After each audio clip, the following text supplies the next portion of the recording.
Hello friends, I'm going to take a quick moment to show you how to change the color of a model once you've got it built in Fusion.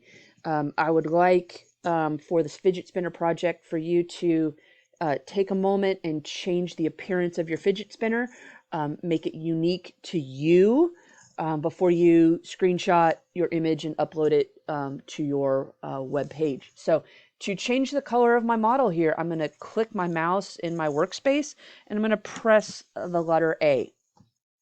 It's going to bring up all of the appearance options here in Fusion. Some of them, be careful, you have to download, but I'm just going to visit the Paint tab here. If I click on it once, it drops down and gives me some different options here.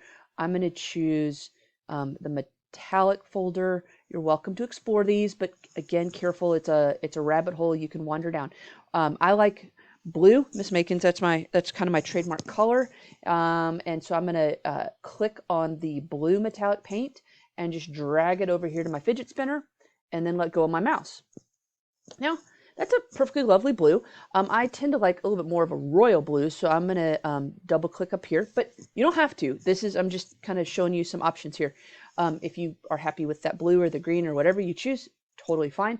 But I'm going to go up here and I double clicked on the blue circle ball up here in this design box, and I'm going to just kind of click around here in the blue palette until I get a shade that I enjoy, and I'm just going to then leave it. I'm going to click on done. I'm going to click close, and there you have how to change the appearance of a model in Fusion.